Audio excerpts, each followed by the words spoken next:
Welcome to the YouTube channel of Accounts का बाप। Hello guys, तो आज हम शुरू करने वाले हैं फाइनल अकाउंट्स का पेज नंबर आपके टेक्स्ट बुक का 54 क्वेश्चन नंबर 1। क्वेश्चन क्या बोल रहा है, Amit bhai and Narendra bhai are in partnership sharing profit and losses equally. ये वर्ड इक्वली का मतलब क्या होता है कि रेशियो हो जाएगा 1:1। From the following trial balance adjustment given below you are required to prepare trading account, profit and loss account for the year ended and balance sheet as on that. मतलब सब कुछ बनाना है अपने को। शुरू करते पहले क्वेश्चन का पूरा आंसर हम यहीं पे क्वेश्चन के अंदर लिखेंगे और एग्जाम के अंदर आप ये कर सकते हो, ठीक है। You have that opportunity. So plant and machinery आपके लिए एसेट होता है तो मैं ए लिखूंगा। फैक्ट्री बिल्डिंग, कोई भी तरीके की बिल्डिंग हो, वेदर फैक्ट्री हो ऑफिस हो, उससे फर्क नहीं पड़ेगा, वो आपके लिए एसेट होएगा। सन्ड्री ट्रेडर्स आपके एसेट होते हैं। परचेजेस आपका ट्रेडिंग अकाउंट के डेबिट साइड पे जाता है। बैड डेट्स आपका पीएनएल अकाउंट के डेबिट साइड पे होता है क्योंकि लॉस होता है।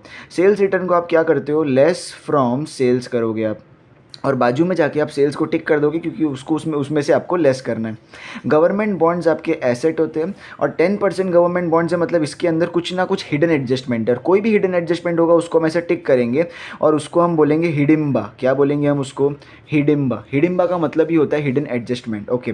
इंपोर्ट ड्यूटी आपका ट्रेडिंग के डेबिट साइड में जाएगा। लीगल चार्जेस आपके पीएनएल के डेबिट साइड पे जाएगा। मोटिव पावर आपके ट्रेडिंग के डेबिट साइड में जाएगा। वेयर हाउस रेंट आपके पीएनएल के डेबिट साइड में जाएगा। कैश इन हैंड और कैश एट बैंक दोनों ही मेरे लिए एसेट होंगे। एडवर्टीजमेंट मेरे लिए पीएनएल डेबिट का एक्सपेंस होगा। अब ऐसे लिखा हुआ है for 2 years with effect from, इसका होता है विथ इफेक्ट फ्रॉम, इसका मतलब होता है विद इफेक्ट फ्रॉम। और इसके अंदर ये 2 साल का दिया, मतलब कुछ ना कुछ हिडन एडजस्टमेंट है तो मैं टिक कर दूंगा। This is Hidimba, again Hidimba. Salaries आपका पीएनएल के डेबिट साइड पे जाएगा। रेंट आपका फिर से कहाँ जाएगा, पीएनएल के डेबिट साइड में। ड्राइंग्स दिया हुआ है सर, ड्राइंग्स अगर दिया होगा तो वो आपके पार्टनर्स कैपिटल के डेबिट साइड पे, पीसीडीआर मतलब पार्टनर्स कैपिटल के डेबिट साइड पे, या तो आप उसको लेस फ्रॉम कैपिटल भी लिख सकते हो, लेस फ्रॉम कैपिटल भी कर सकते हो, या तो आप पार्टनर्स कैपिटल अकाउंट अगर बना रहे हो तो आप उसको डेबिट साइड पे भी लिख सकते हो। ओके। फर्नीचर आपका असेट होता है। बिल रिसीवेबल आपका असेट होता है। और फ्री होल्ड, कोई भी तरीके की प्रॉपर्टी हो, वेदर फ्री होल्ड हो वेदर लीज होल्ड हो, प्रॉपर्टी आपके लिए एसेट होती है। कैपिटल अकाउंट, ना कैपिटल अकाउंट आप 2 तरीके से कर सकते हो, या तो पार्टनर्स कैपिटल के क्रेडिट साइड पे भी डाल सकते हो। पार्टनर्स कैपिटल अकाउंट आप अलग से बना के क्रेडिट साइड पे डाल सकते हो, या तो आप सीधा उसको लायबिलिटी साइड पर भी डाल सकते हो बैलेंस शीट के अंदर। सेल्स आपके लिए ट्रेडिंग अकाउंट क्रेडिट साइड पे जाता है। बिल पेएबल आपके लिए लायबिलिटी। अब डिस्काउंट अगर क्रेडिट बैलेंस के वहाँ पे दिया हुआ है, मतलब ये पीएनएल के क्रेडिट साइड पे जाएगा, और अगर यही डिस्काउंट आपको डेबिट साइड पे दिया होता तो वो पीएनएल के डेबिट साइड पे जाता। ओके। क्रेडिटर्स आपके लिए लायबिलिटी होती है। अच्छा, अब ये जो दीदी है ना आरडीडी, इसको हम ओल्ड आरडीडी बोलते हैं, और ओल्ड आरडीडी पीएनएल के डेबिट साइड पे जाता है। बैंक लोन आपकी लायबिलिटी होती है। और परचेज रिटर्न, जैसे हम सेल्स रिटर्न के अंदर क्या किया था, लेस फ्रॉम सेल्स किया था, वैसे ही परचेज रिटर्न में आप क्या करोगे, लेस फ्रॉम परचेज करोगे। और इसके लिए अगर सेल्स को टिक मार्क किया था तो परचेज रिटर्न के लिए मैं परचेजेस को टिक मार्क करूंगा क्योंकि उसमें से वो लेस होने वाला है। अब हम एडजस्टमेंट्स देखते हैं। तो आपका पहला एडजस्टमेंट बोल रहा है स्टॉक ऑन हैंड। सो आपका पहला एडजस्टमेंट बोल रहा है stock on hand on 31st March was valued at 43,000। That means sir 31st मार्च को अगर कोई स्टॉक है तो वो that will be closing stock. Okay. और क्लोजिंग स्टॉक के 2 इफेक्ट क्या होते हैं, तो मैं यहाँ लिखूंगा trading account credit side and balance sheet के अंदर एसेट साइड पे जाएगा वो। ओके। अब अनइंश्योर्ड गुड्स वर्थ 8,000 वर स्टोलन। अगर कोई भी माल कभी भी चोरी हो जाता है तो चोरी होने से उसका एक इफेक्ट तो पक्का होता है, that is trading account credit side. And अगर वो चोरी हुआ तो बिजनेस के अंदर लॉस होता है, लॉस होता है तो हम उसको पीएनएल के डेबिट साइड में डालेंगे। 2 इफेक्ट हो गया। अब क्रिएट आरडीडी, देखो एक आरडीडी आपको क्वेश्चन के अंदर ऑलरेडी गिवन था, दैट इज ओल्ड आरडीडी। ये ओल्ड आरडीडी डब्बे के अंदर अगर आपको दिया हो ट्रायल बैलेंस में, that is old RDD. And अगर इसी के जगह पे आपको अगर पीछे एडजस्टमेंट में अगर आपको कभी भी आरडीडी दिया हो, that will be new RDD. और न्यू आरडीडी क्या करते हो आप, सन्ड्री डेटर में से लेस करते हो। तो सिंपल आपको क्या करना है, less from debtors, less from debtors and PNL के डेबिट साइड पे आपको डाल देना इसको। और इसके लिए मेरे को डेटर्स को टिक मार्क करना पड़ेगा, तो इसके लिए मेरे डेटर्स है इधर सन्ड्री डेटर्स, तो उसको मुझे टिक मार्क करना पड़ेगा। ओके। अब आगे चले जाते। Mister Patil our customer become insolvent and could not pay his debts 500। देखो ये न्यू आरडीडी दिया हुआ है, और ये जो मिस्टर पाटिल है वो भी तो हमारे डेटर्स ही है। अगर कोई हमारा डेटर पैसा नहीं दे पा रहा तो वो हमारे लिए क्या माना जाएगा, फर्दर बैड डेट्स। तो एक्चुअली न्यू आरडीडी पहले और उसके बाद ये फर्दर बैड डेट्स है। फर्दर बैड डेट्स का इफेक्ट भी सेम होता है जैसा न्यू आरडीडी का होता है, वो भी डेटर में से लेस होगा और पीएनएल के डेबिट में जाएगा। और इसके लिए मुझे डेटर्स को, सन्ड्री डेटर्स को डबल टिक मार्क करना पड़ेगा क्योंकि उसके ऊपर 2 एडजस्टमेंट आ रहे। ओके, अब मैं फिर से आगे जाता हूँ। आउटस्टैंडिंग एक्सपेंस, कभी भी आपको कहीं पे भी आउटस्टैंडिंग दिख जाए तो आपको क्या करना है, ऐड करना है उस एक्सपेंस के अंदर। एंड सेकेंडली आपको रेंट और सैलरी पे करनी बाकी है। रेंट और सैलरी अगर आपको पे करनी बाकी है तो वो आपके लिए क्या मानी जाएगी, एक तरीके की लायबिलिटी मानी जाएगी। ओके, अब इसके लिए आपको किसको किसको टिक करना पड़ेगा, रेंट और सैलरीज को टिक करना पड़ेगा। तो यहाँ पर जाके मैं इसको ढूंढता हूँ, ये रेंट इधर है और सैलरीज इधर है, दोनों को मैंने टिक कर दिया। Very good. अब आगे जाते, लास्ट है डेप्रीशिएट फैक्टर। डेप्रीसिएशन के 2 इफेक्ट क्या होते हैं, डेप्रीसिएशन के 2 इफेक्ट होते हैं, less from asset and PNL के डेबिट साइड पे उसका इफेक्ट जाता है। तो less from asset and PNL debit, और इसके लिए फैक्ट्री बिल्डिंग और फर्नीचर को मुझे टिक करना पड़ेगा। सो फैक्ट्री बिल्डिंग इधर है और फर्नीचर मुझे मिल गया, ये रहा लास्ट में आपको फर्नीचर है। दैट्स इट, मेरा पूरा का पूरा क्वेश्चन और उसका सोल्यूशन प्रिपेयर हो चुका है। अब इसी के बेसिस पर मैं सम करूंगा। तो सम के लिए आपको क्या क्या चाहिए, सबसे पहले this is your question number 1 and page number आपके टेक्स्ट बुक के अंदर 54 पे मिलेगा। अब पूरा सोल्यूशन मैं ध्यान से करके बता रहा हूँ क्या होगा।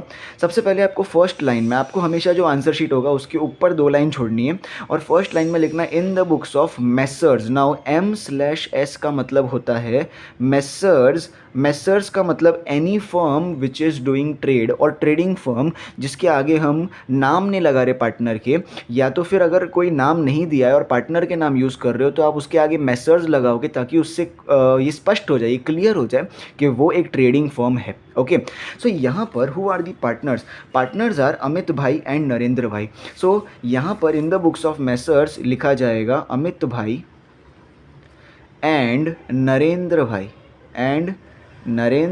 भाई रिस्पेक्टिवली, दोनों के अंदर वो लिख दिया। अच्छा, यहाँ पर एक और चीज़, ये जो एंड लिखा है ना, यहाँ पर आपको पूरा AND एंड लिखना है, यहाँ पे ऐसे एंड पिक्चर का सिंबल कतई मत बनाना, वो गलत हो जाएगा। सेकेंड आपको क्या करना है, इसके बाद ट्रायल बैलेंस की डेट देखनी है। ट्रायल बैलेंस की डेट है 31 मार्च 2019।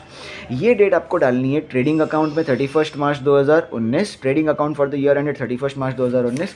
सिमिलरली यही डेट आपको डालनी है profit and loss account for the year ended 31 March 2019। Similarly यही डेट आपको डालनी है बैलेंस शीट एज ऑन 31 मार्च 2019। हम पार्टनर्स कैपिटल अकाउंट अलग बनाते हैं। और उसके अलावा अगर आप एग्जाम के अंदर जा रहे हो तो आपको एक फॉर्मेट जिसको बोलते हैं फ्लो ऑफ लिक्विडिटी, वो तैयार कर देना है बैलेंस शीट के अंदर।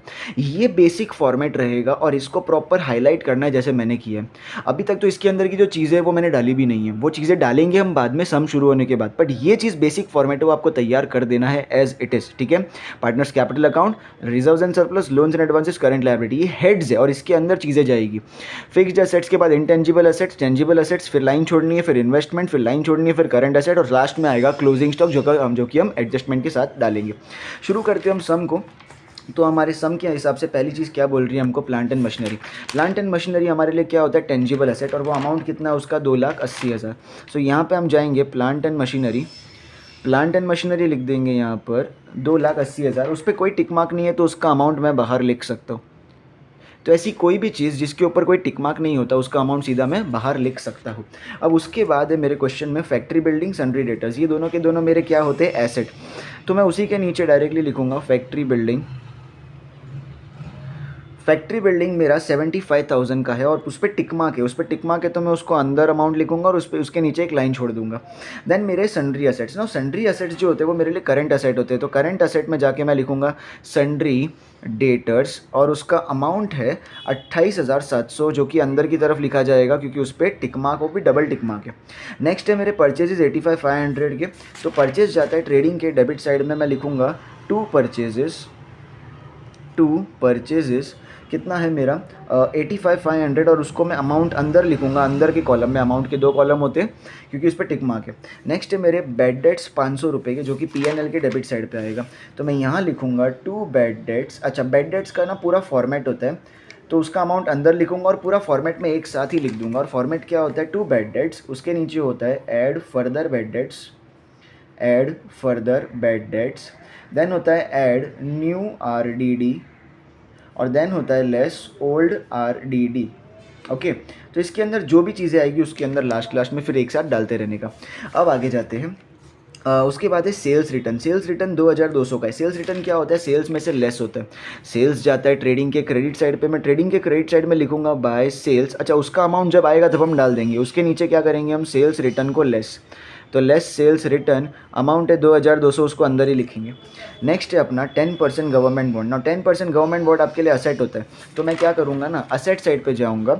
असेट में ये कहाँ जाता है? तो इन्वेस्टमेंट के हेड के अंडर आता है वो 10% गवर्नमेंट बॉन्ड्स। तो जैसा आपको दिया हुआ है वैसा आप लिख दोगे 10% गवर्नमेंट बॉन्ड्स, और वो आपका कितना अमाउंट है? 40,000। तो इसको मैं अंदर लिखूंगा क्योंकि वो हिडन बाय ना, मैंने लिखा हुआ है, हिडन एडजस्टमेंट है।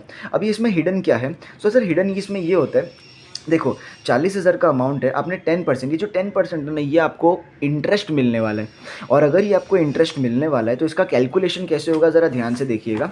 अगर 40,000 का मेरा गवर्नमेंट बॉन्ड है, उस पर 10% मुझे, मतलब 10/100, और यहाँ पर बोल रहा है परचेज ऑन 1 अक्टूबर। अगर मैंने अक्टूबर में ख़रीदा और मेरा फिनेंशियल ईयर मार्च में ख़त्म होता है, तो वो 6 महीने तक मैंने यूज़ किया, तो 6 महीने का मुझे लाभ मिलना चाहिए। तो यहाँ पे 6/12 आएगा, 2 से 2 0 गए, 6 1 ज़ा 6 2 ज़ा 2 1 ज़ा 2 2 ज़ा 4 0 0, 200 इंटू 10 विल बी 2,000 रुपया। तो बेसिकली 2,000 रुपये का मुझे क्या मिलना चाहिए? इंटरेस्ट। तो मैं फटाफट जाऊँगा और क्या करूँगा, 10% जो गवर्नमेंट बॉन्ड्स है उसके अंदर ऐड इंटरेस्ट कितना? 2,000 रुपये। तो मेरा बाहर कितना हो जाएगा? ये अमाउंट 42,000 का अमाउंट हो जाएगा। अब एक बात बताओ, मेरे असेट पे मुझे ब्याज मिल रहा है तो मेरे लिए तो इनकम हुआ। अगर ये इनकम हुआ तो मैं प्रॉफिट एंड लॉस अकाउंट के क्रेडिट साइड पे क्या लिखूँगा? Bye interest on government bond. कितना रुपया? 2,000 रुपये का मेरा इनकम होगा। That's it. अब आगे जाते हैं। इंपोर्ट ड्यूटी 1,800 रुपये की है, तो इसको मैं जाके लिखूंगा ट्रेडिंग अकाउंट के डेबिट साइड पे। परचेज इसके मुझे नीचे जगह छोड़नी है और फिर लिखूंगा मैं नीचे टू इंपोर्ट ड्यूटी 1,800 रुपये का इंपोर्ट ड्यूटी था। अब उसके बाद लीगल चार्जेस है 2,000 रुपये का। लीगल चार्जेस मेरे PNL अकाउंट में आते हैं। मैं क्या लिखता हूँ इधर? टू लीगल चार्जेस, अमाउंट है मेरा 2,000 रुपया, जो कि मैं सीधा बाहर लिख सकता हूँ। उसके बाद मेरे क्वेश्चन में आपको बोल रहा है कि मोटिव पावर है 12,000 रुपये का। मोटिव पावर कहाँ जाता है? ट्रेडिंग के डेबिट में। तो टू मोटिव पावर यहाँ लिखेंगे अपन, टू मोटिव पावर 12,000 रुपये का। ओके, अब आगे जाते हैं। वेयर हाउस रेंट 1,800 रुपये का है, तो मैं यहाँ पे PNL अकाउंट में जाऊँगा और लिखूँगा टू वेयर हाउस रेंट 1,800 रुपये का। नेक्स्ट है आपका क्वेश्चन के अंदर cash in hand cash at bank दिया हुआ है। Cash in hand cash at bank आपके लिए करंट असेट होते हैं, तो मैं करंट असेट में जाऊंगा बैलेंस शीट के अंदर। सन्ड्री डेटर्स के नीचे अच्छी खासी जगह छोड़ूंगा और फिर लिखूंगा मैं कैश इन हैंड और फिर लिखूंगा मैं कैश एट बैंक। दोनों का अमाउंट आपको दिया हुआ है 20,000 एंड 70,000, तो यहाँ पे 20,000 इसके सामने और 70,000 इसके सामने लिखा जाएगा। ओके, अब उसके आगे जाते हैं। आपको दिया हुआ है एडवर्टीज़मेंट। एडवर्टीज़मेंट क्या है? आपके लिए प्रॉफिट एंड लॉस अकाउंट के डेबिट साइड में जाएगा क्योंकि आपके लिए एक्सपेंस है, तो टू एडवर्टीज़मेंट। अच्छा, एडवर्टीज़मेंट का आपको देखोगे तो अमाउंट दिया हुआ है 10,000 रुपया, तो जो मैं अंदर लिखूँगा क्योंकि इसके ऊपर हिडन एडजस्टमेंट है, तो क्या हो रहा है हिडन एडजस्टमेंट में 10,000 रुपया फॉर 2 ईयर्स। अब आपको बोल रहा है कि ये 10,000 रुपीज़ है 2 साल के लिए, तो ध्यान से देखिएगा, मैं यहाँ करके बता रहा हूँ। 2 ईयर्स के लिए अगर 10,000 है तो 1 ईयर के लिए कितना होगा? 5,000 रुपया। क्लियर? अब अगर आप देखोगे 1 ईयर का मतलब मैं इसको 12 मंथ्स बोल सकता हूँ, येस 5,000 बोल सकते हैं। अब आपको यहाँ पे बोल रहा है विथ इफेक्ट फ्रॉम 1 जन। देखो आपने है ना एडवर्टीजमेंट का खर्चा 1 जनवरी को किया था और फिनेंशियल ईयर तो मेरा 31 मार्च को ख़त्म हो जाता है। सो इफ़ अगर 31 मार्च को वो ख़त्म हो जाता है तो मैंने तो इस साल सिर्फ 3 महीना यूज़ किया, तो मैं सिर्फ 3 महीने का खर्चा दिखाऊंगा, बाकी का तो सब मेरा अभी भी अनयूज्ड है।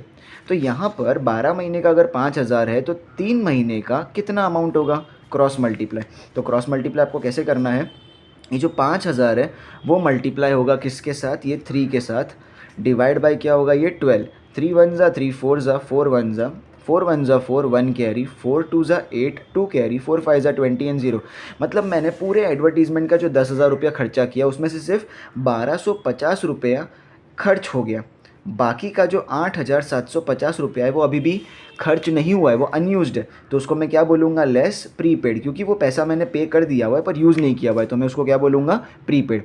अब प्रीपेड का मतलब क्या होता है कि मैंने पहले से पे तो कर दिया है पर यूज़ करना बाकी है, तो मैं फेंकूंगा तो नहीं, तो कहाँ जाएगा ये मेरा करंट असेट के अंदर, नीचे लिखूंगा मैं प्रीपेड एडवर्टीजमेंट। क्या लिखूंगा मैं इधर, प्रीपेड एडवर्टीजमेंट।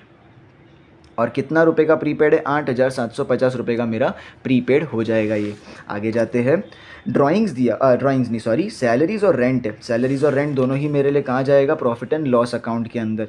तो मैं यहाँ लिखूँगा to salaries and to rent, दोनों का अमाउंट है मेरे पास 3,800 एंड 1,500। सो इसका 3,800 है और इसका है 1,500 रुपया रिस्पेक्टिवली। अब आगे जाते हैं, ड्राइंग्स दिया हुआ है, ड्राइंग्स कहाँ जाता है, पार्टनर्स कैपिटल अकाउंट के डेबिट में भी डाल सकते हो या तो आप सीधा लायबिलिटी में भी लेस फ्रॉम कैपिटल कर सकते हो, पर मैं ये वाला रूल फॉलो करता हूँ, ये ज़्यादा ईजी पड़ता है। तो यहाँ पे डेबिट में आपको डालना है टू ड्राइंग्स और अमाउंट है अमित भाई और नरेंद्र भाई का 2,400, अमित भाई का एंड नरेंद्र भाई का है 3,200 रिस्पेक्टिवली। आगे जाते, फर्नीचर आपका असेट है फर्नीचर आपका असेट है 195,800 का, तो ये मैं करंट टेंजिबल असेट में जाऊंगा और लिखूंगा फर्नीचर, फैक्ट्री बिल्डिंग के नीचे जगह छोड़ूंगा और इधर फर्नीचर लिखूंगा 195,800 का, तो 195,800 ओके। अब उसके बाद है आपके पास बिल रिसीवेबल 20,700 का, तो बिल रिसीवेबल में करंट असेट में जाऊंगा और लिखूंगा बिल रिसीवेबल कितने का है, 20,700, ये सीधा बाहर क्योंकि इस पर कुछ भी टिक मार्क नहीं है। अब है free hold property 41,000, free hold property आपके लिए टेंजिबल असेट होती है, तो यहाँ पे मैं लिखूंगा टेंजिबल के नीचे फ्री होल्ड प्रॉपर्टी और अमाउंट है 41,000 का, तो यहाँ पे आ जाएगा 41,000 ओके। अब मैं क्रेडिट बैलेंस की तरफ जाऊंगा और पहली चीज़ आपको दिया हुआ है कैपिटल अकाउंट। कैपिटल अकाउंट आप दो तरीके से डाल सकते हो, या तो आप लायबिलिटी में डायरेक्टली बैलेंस शीट में डाल सकते हो, या तो आप पार्टनर्स कैपिटल अकाउंट अलग से बनाओ और उसके अंदर लिखोगे आप बाय बैलेंस BD, BD का मतलब होता है ब्रॉट डाउन, और उसके अंदर अमित भाई का 3,50,000 है, तो अमित भाई के कॉलम में 3,50,000 और नरेंद्र भाई के कॉलम में 3 लाख रुपये डाल देंगे आप ओके। अब है सेल्स, सेल्स जाएगा आपके ट्रेडिंग अकाउंट के क्रेडिट साइड पे, मैंने ऑलरेडी सेल्स की एंट्री कर रखी है, वहाँ पर 1,80,000 डाल जाएगा। अब 1,80,000 में से 2,000 रुपये गए तो 178 बचेगा, 178 में से और 200 गया तो 177,800 रुपीज़ बच जाएंगे, तो 177,800 प्लस 200 इज़ 178 प्लस 2 180, तो बाहर के कॉलम में नेट सेल्स कितना आएगा, 177,800 का। अब बिल पेएबल आपकी लायबिलिटी है 8,500 की, तो मैं बिल पेएबल कहाँ जाएगा मेरा, करंट लायबिलिटी में बिल पेएबल लिखूँगा मैं, बिल पेएबल एंड अमाउंट है आपका 8,500, तो ये आ जाएगा सीधा बाहर के कॉलम में।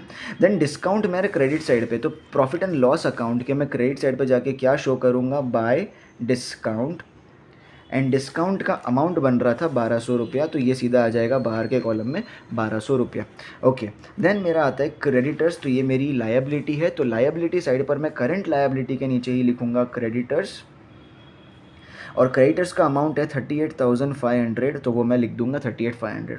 अब है मेरे पास ओल्ड RDD, तो ध्यान से देखो मेरे पास प्रॉफिट एंड लॉस अकाउंट में पूरा फॉर्मेट बनाया हुआ है, यहाँ पे ओल्ड RDD मैंने लिखा हुआ है 2,700, बस यहाँ पे उसके सामने मैं डाल दूंगा, इसकी कोई भी सेकंड इफेक्ट आएगा नहीं। Bank loan, now bank loan मेरे लिए लायबिलिटी होती है, तो मैं लोन्स एंड एडवांसेस के हेड के नीचे जाऊँगा और लिखूँगा बैंक लोन, और इस पर कोई टिक मार्क नहीं है तो इसका 15,000 सीधा मैं बाहर की तरफ डाल दूंगा। अब है परचेज रिटर्न, परचेज रिटर्न आपका क्या होता है, लेस फ्रॉम परचेज, तो परचेज के अंदर से मैं ट्रेडिंग अकाउंट में जाऊंगा और लिखूंगा लेस परचेज रिटर्न।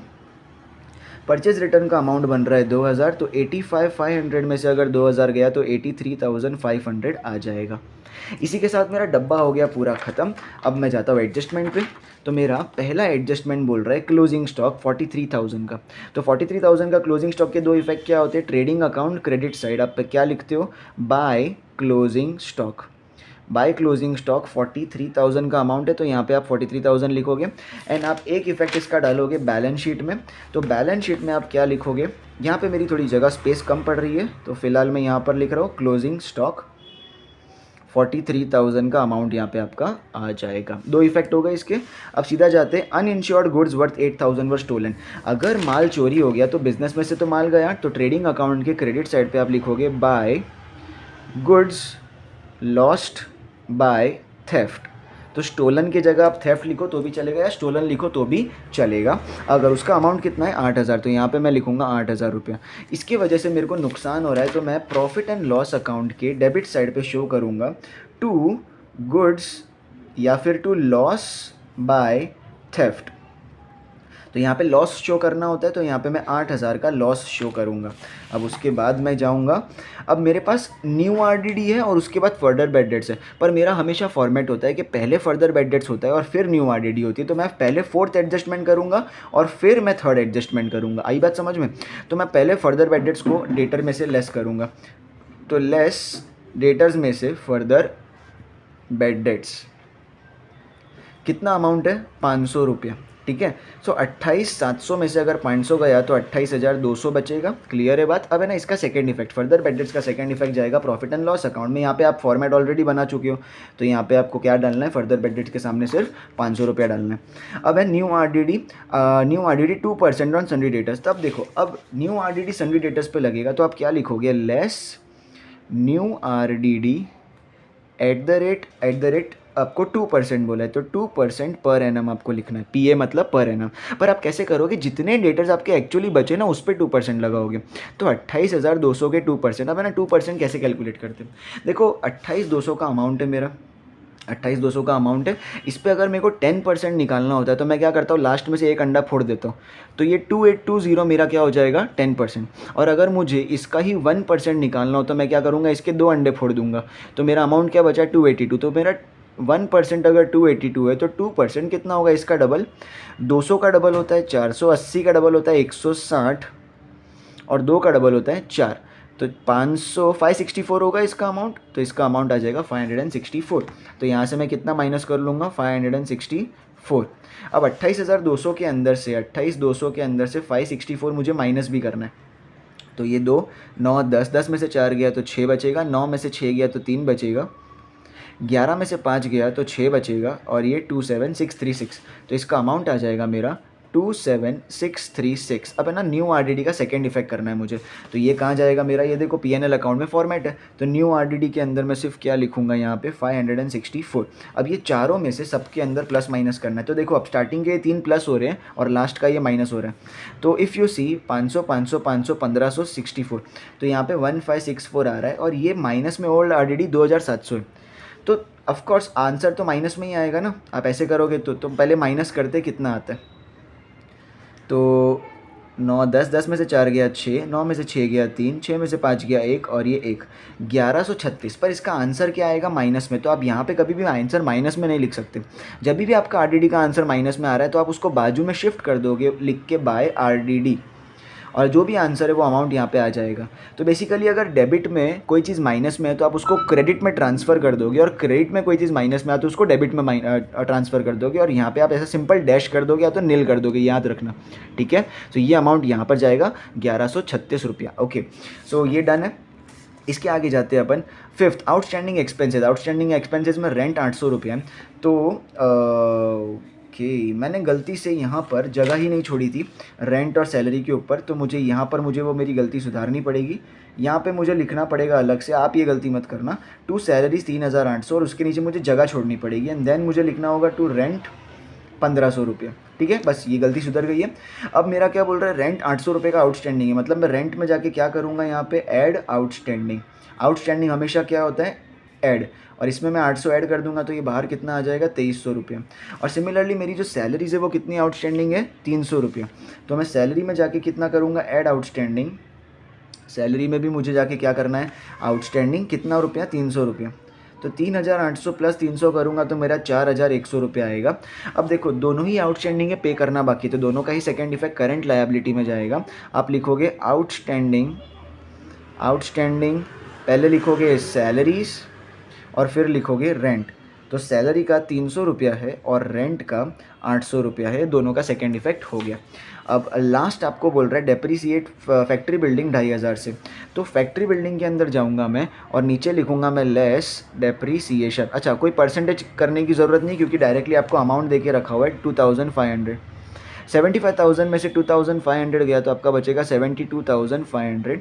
अच्छा, सिमिलरली आपको फर्नीचर में से 1,800 माइनस करना है, तो इधर फर्नीचर के नीचे जाके लिखूंगा लेस डेप्रीसिएशन, और उसमें से 1800 रुपया माइनस कर दूंगा।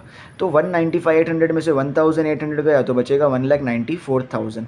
दोनों ही लॉस हो रहे हैं आपको, तो दोनों का सेकेंड इफेक्ट कहाँ डालोगे आप? प्रॉफिट एंड लॉस अकाउंट के डेबिट साइड पे आप लिखोगे टू डेप्रीसिएशन ऑन, ये बन जाएगा आपका हेड। तो आप इसको डबल अंडरलाइन कर लो और पहले लिखो आप फैक्ट्री बिल्डिंग, ऐसा फैक्ट्री बिल्डिंग लिखो। फैक्ट्री बिल्डिंग के ऊपर आपका 2,500 का नुकसान है। और उसके बाद आप लिखोगे फर्नीचर के ऊपर आपका 1,800 रुपये का नुकसान है। इसी के साथ आपका ये सारे के सारे एंट्रीज समाप्त हो गए। अब एक चीज़ बची और वो है इसको टोटल टैली करना। तो फटाफट हम इसको टैली करेंगे। तो टैली करने के लिए लेट्स सी आपका अमाउंट क्या आता है। सो इस तरफ पहले क्रेडिट साइड का मैं कर रहा हूँ, 177,800 है और यहाँ पे 43,000 है और यहाँ पे फिर 8,000 है। तो यहाँ का आपका टोटल है 228,800।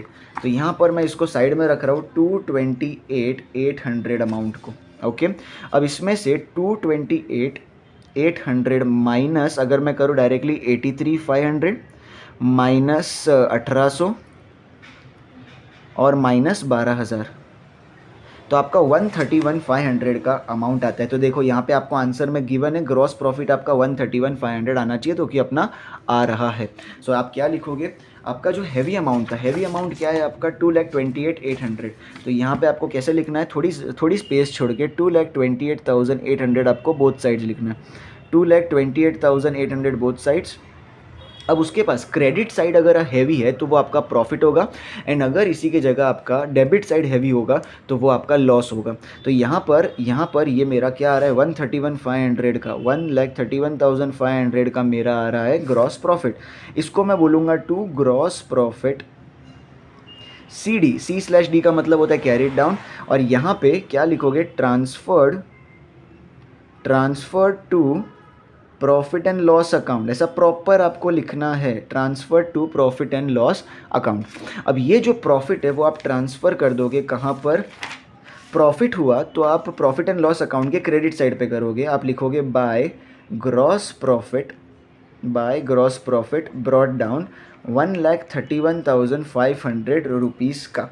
अब इसी के आगे मैं इधर नेट प्रॉफिट ढूंढूंगा। सो मैं क्रेडिट साइड का पहले कर रहा हूँ 131,500 प्लस 2,000 प्लस 1,000 3,200 हो जाएगा। तो मैं डायरेक्टली 3,200 और फिर ये 1,136 रुपया, तो 135,836। तो 135,836 अब माइनस कर रहा हूँ मैं ये सारे अमाउंट। तो सबसे पहले 2 + 3 3,800 हो जाएगा।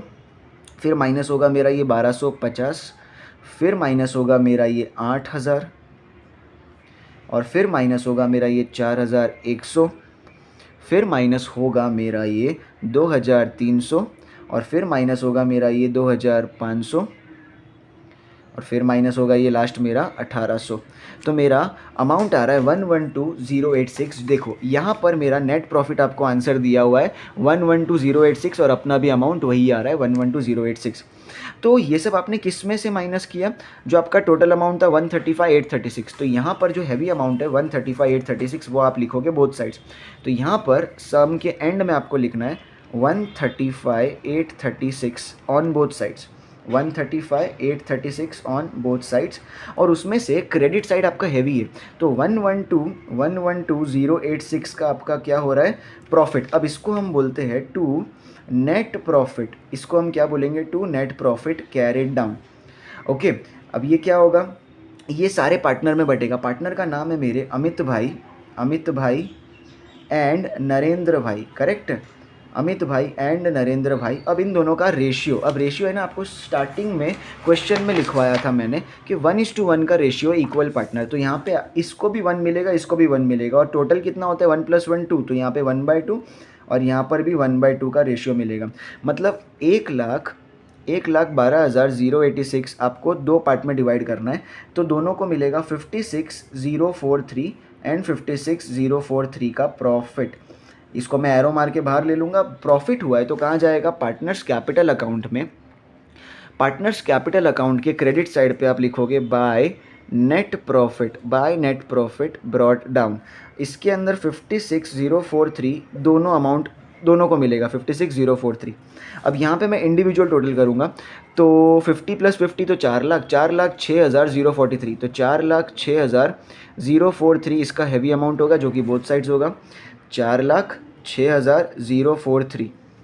उसमें से देखो 4,06,043 माइनस आपको करना है 2,400, ये 2,400 माइनस हो जाएगा तो बचेगा 403,643, ये अमाउंट बचेगा जो कि आप क्या लिखोगे यहाँ पे टू बैलेंस कैरिड डाउन, आप इसको लिखोगे to balance carried down. Similarly यहाँ पे करोगे तो 3,56,043 तो 356,043 आएगा यहाँ पे, सिंपल तो 356,043 अमाउंट आ जाएगा यहाँ पे। अब उसमें से 356,043 माइनस आप करोगे 3,200 तो आपका अमाउंट आ रहा है 352,843, तो 352,843 ये अमाउंट क्या हो जाएगा आपके लिए टू बैलेंस कैरी डाउन। और ये अमाउंट आप लेके जाओगे लायबिलिटी साइड पर, आप क्या लिखोगे, दोनों का नाम अमित भाई एंड नरेंद्र भाई, अमित भाई एंड नरेंद्र भाई, दोनों का अमाउंट 403,643 और उसके नीचे 352,843। इन दोनों का टोटल करके मैं अमाउंट बाहर डालता हूँ तो कितना है, देखिए टोटल अमाउंट है आपका 403,643 प्लस 352,843, ये 756,486 है, तो 756,486 का अमाउंट मेरा यहाँ पे आया। और इसी में मैं प्लस कर लूँगा अब मेरा 15,000 और फिर 8,500 और फिर है मेरा 38,500 और लास्ट है मेरा 800 + 300 होता है 1100। तो मेरा लास्ट एंड फाइनल अमाउंट होगा 819,586। This will be my tally amount 819,586, this should be my tally amount, जो कि मेरा यहाँ पर भी आना चाहिए। तो लेके बोले बाबा का नाम करते हम टेली, लेट्स सी क्या आता है। तो सबसे पहले मेरा 2,80,000 है, उसके बाद है 72,500, उसके बाद है 1,94,000, उसके बाद है 41,000, उसके बाद है मेरा 42,000, उसके बाद है 27,636, तो 27,636, उसके बाद है 20,700, उसके बाद है 20 और 70 मतलब 90,000 में ले सकता हूँ, तो 90,000 ले लिया मैंने। फिर है 8,750 एंड लास्ट में है 43,000। 819,586 के साथ हमारा ये सम हो गया टैली, तो मैं यहाँ पे लिखूँगा 819,586। और लास्ट में आप जब ये टैली कर लेते हो तो आपको यहाँ लिखना है बैलेंस शीट के अंदर लास्ट में टोटल इन रुपीज़, एंड यहाँ पर कैपिटल लेटर्स में लिखना चाहिए आपको ये टोटल इन रुपीज़। तो इसी के साथ हमारा ये पूरा सम टैली होके समाप्त हो चुका है विथ प्रेजेंटेशन। आप इसका एक बार स्क्रीनशॉट ले लीजिए एक एक करके। सबसे पहले आप ट्रेडिंग अकाउंट का स्क्रीनशॉट ले लेंगे, नेक्स्ट आप प्रॉफिट एंड लॉस अकाउंट का स्क्रीनशॉट ले लेंगे, एक सेकेंड, यस, और नेक्स्ट आप पार्टनर्स कैपिटल और पूरे बैलेंस शीट का स्क्रीनशॉट ले लेंगे।